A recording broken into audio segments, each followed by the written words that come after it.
ആ പ്രിയമുള്ളവരെ, നമ്മൾ ഇന്ന് റേഷ്യോയുമായി ബന്ധപ്പെട്ട ചോദ്യങ്ങളാണ് ചെയ്യുന്നത്. Problems on ratio. നമുക്ക് തുടങ്ങാം. നമുക്കിത് 3/4 3/4 എന്നാണ് നമ്മൾ വായിക്കുന്നത്. ഇതിന് റേഷ്യോയുടെ രൂപത്തിൽ എഴുതിയാൽ നമ്മൾ ഇങ്ങനെ എഴുതും: 3 2 കുത്തിയിടും 4. നമ്മൾ റേഷ്യോ നമ്മളിതിനെ വായിക്കുന്നത് 3:4 എന്നാണ് വായിക്കുന്നത്. അപ്പോൾ 3/4 റേഷ്യോയുടെ രൂപത്തിൽ ഇങ്ങനെ എഴുതാം: 3:4 എന്ന് എഴുതാം. 6/7 നമുക്ക് എങ്ങനെ എഴുതാം? 6:7 എന്ന് എഴുതാം. ഇതാണ് റേഷ്യോയുടെ ഫോം എന്ന് പറയുന്നത്. M/N നമുക്ക് എങ്ങനെ എഴുതാം? M:N എന്ന് എഴുതാം.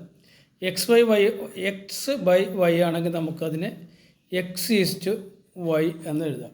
ഓക്കെ, ഇപ്പോൾ ഈ രണ്ടുകൾ കുത്തുകൾ സൂചിപ്പിക്കുന്ന X:Y എന്നാണ് വായിക്കുന്നത്. നോക്കുക, ഇവിടെ ഇത് നോക്കണ്ടേ.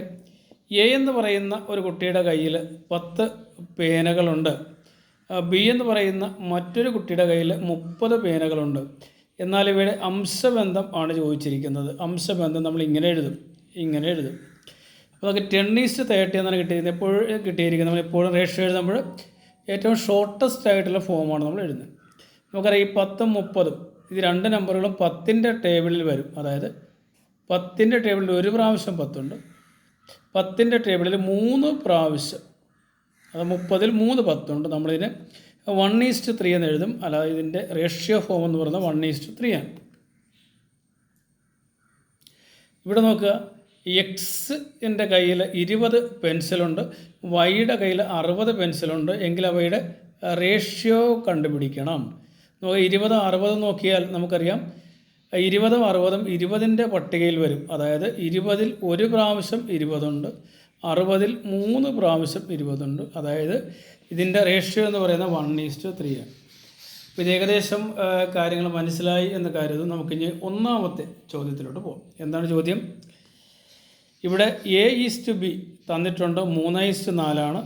B:C തന്നിട്ടുണ്ട്, 4:5 ആണ്. നമുക്ക് കാണേണ്ടത് A:B:C എത്രയാണ് എന്നാണ് നമുക്ക് കണ്ടുപിടിക്കേണ്ടത്. ഓക്കെ, നമ്മൾ എഴുതുന്നത് ഇങ്ങനെയാണ്. നമുക്ക് ആദ്യം ആ റേഷ്യോകൾ എഴുതാം: A:B:C. ഓക്കെ ആണല്ലോ. A:B എന്ന് പറഞ്ഞാൽ 3:4 അല്ലേ. അപ്പോൾ എയുടെ താഴെ നമുക്ക് 3 എഴുതാം, ബിയുടെ താഴെ നമുക്ക് 4 എഴുതാം. അടുത്ത വന്നിരിക്കുന്ന B:C അല്ലേ. നമുക്ക് ബിയുടെ താഴെ 4 എഴുതാം, ഈ 4 കേട്ടോ. സിയുടെ താഴെ 5 എഴുതാം. എന്നിട്ട് ഇവിടെ നമ്പറൊന്നും ഇല്ലല്ലോ, ഈ നമ്പറുണ്ട്. ഇത് 4 ഇത് ഇവിടെ കൂടെ നമുക്ക് എഴുതാം.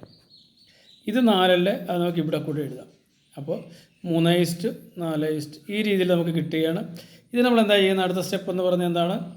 ഇവ തമ്മിൽ ഗുണിക്കുക. 3:4 എന്ന് പറയുന്നത് 3 × 4, 3നെ 4 കൊണ്ട് ഗുണിക്കുക, 12 എന്ന് കിട്ടും. 4നെ 4 കൊണ്ട് ഗുണിക്കുക, 16 എന്ന് കിട്ടും. 4നെ 5 കൊണ്ട് ഗുണിക്കുക, 20 എന്ന് കിട്ടും. ഓക്കെ ആണല്ലോ. അത് കിട്ടിയിരിക്കുന്നത് 12:16:20 എന്നാണ് കിട്ടിയിരിക്കുന്നത്. ഇതാണ് നമ്മുടെ, അതായത് എന്താണ് A:B:C എന്ന് ചോദിച്ചു കഴിഞ്ഞാൽ നമുക്ക് ആൻസർ കിട്ടി 12:16:20 ആണ്. എന്നാൽ നമുക്കറിയാം, ഈ നമ്പറുകളെ നമുക്കൊന്ന് ചെറുതാക്കാൻ പറ്റുമോ? 12ഉം 16ഉം 20ഉം ഏത് നമ്പറിൻ്റെ ടേബിളിലാണ് കോമൺ ആയിട്ട് വരിക? 4ൻ്റെ ടേബിളിൽ വരുമല്ലോ. 4 3 12, 4 4 16, 4 5 20. അതായത് നമുക്ക് 3:4:5. ഇതാണ് ഏറ്റവും ഷോർട്ടസ്റ്റ് ആയിട്ടുള്ള റേഷ്യോ. നമ്മുടെ റേഷ്യോ എന്താണെന്ന് ചോദിച്ചാൽ 3:4:5. ഇതാണ് നമ്മുടെ ആൻസർ. ക്ലിയർ അല്ലേ? നമുക്ക് രണ്ടാമത്തെ ക്വസ്റ്റിനോട്ട് പോയാലോ? എന്ത് പറയുന്നു? പോവാം രണ്ടാമത്തെ ക്വസ്റ്റിന്. ഓക്കെ, ഇവിടെ പറഞ്ഞിരിക്കുന്നത് M:N എന്ന് പറയുന്നത് 2:7 ആണ്. N:O എന്ന് പറയുന്നത് 3:5 ആണ്. അങ്ങനെയാണെങ്കിൽ M:N:O ആണ് കേട്ടോ. M:N:O കണ്ടുപിടിക്കാനാണ് പറഞ്ഞിരിക്കുന്നത്. അപ്പോൾ നമുക്ക് നേരത്തെ പറഞ്ഞ പോലെ M എഴുതാം, N എഴുതാം, O എഴുതാം. ഇനി എമ്മിൻ്റെ താഴെ M എന്ന് പറയുന്നത് MN എന്ന് പറയുന്നത് 2:7 ആണ്. എമ്മിൻ്റെ താഴെ 2 എഴുതാം, Nൻ്റെ താഴെ നമുക്ക് 7 എഴുതാം. ഇനി ഇവിടെ N:O എന്ന് പറഞ്ഞാൽ 3:5 ആണ്. അപ്പോൾ Nൻ്റെ താഴെ നമുക്ക് 3 എഴുതാം, Oയുടെ താഴെ നമുക്ക് 5 എഴുതാം. ഇനി ഇവിടെ നമ്പറുകളൊന്നുമില്ല. അപ്പോൾ ഈ തന്നിരിക്കുന്ന 7 നമുക്കിവിടെ റിപ്പീറ്റ് ചെയ്ത് എഴുതാം. ഇവിടെ 3 അതിവിടെ നമുക്ക് എഴുതാം. ഓക്കെ, തമ്മിൽ ഗുണിക്കുക. 3 × 2 6, 7 × 3 21, 7 × 5 35. അതായത് 6:21:35 എന്ന് നമുക്ക് കിട്ടി. ഇനി ഒന്ന് ആലോചിച്ച് നോക്കുക. ഈ മൂന്ന് നമ്പറുകളും ഏതെങ്കിലും നമ്പറിൻ്റെ നമ്പറിൽ കോമൺ ആയിട്ട് വരുന്നുണ്ടോ? അതായത് നോക്കുക, 2ൻ്റെ ടേബിളിൽ വരുന്നില്ല. 3ൻ്റെ ടേബിളിൽ കോമൺ ആയിട്ട് വരുന്നുണ്ടോ? കണ്ടോ, 3 2 6, 3 7 21. പക്ഷെ 35 3ൻ്റെ ടേബിളിൽ വരുന്നില്ല. 4ൻ്റെ ടേബിളില്ല, 5ൻ്റെ ടേബിളില്ല, ഇനി 6ൻ്റെ ടേബിൾ നോക്കിയാലും വരുന്നില്ല. അതായത് ഇവിടെ കോമൺ ആയിട്ട് നമുക്ക് ഇതിനെ ഒന്ന് ചെറുതാക്കാനായിട്ട് ശ്രമിച്ചു കഴിഞ്ഞാൽ ഈ 3 നമ്പറുകൾക്കും ഒരു കോമൺ ആയിട്ടുള്ള ഒരു നമ്പർ ഇല്ല. അതുകൊണ്ട് ഇവിടെ നമ്മുടെ റേഷ്യോ, നമ്മുടെ ആൻസർ എന്ന് പറയുന്നത് 6:21:35 ആണ്. നമുക്ക് ഇനി അടുത്ത ക്വസ്റ്റിനോട്ട് പോയതാണ്.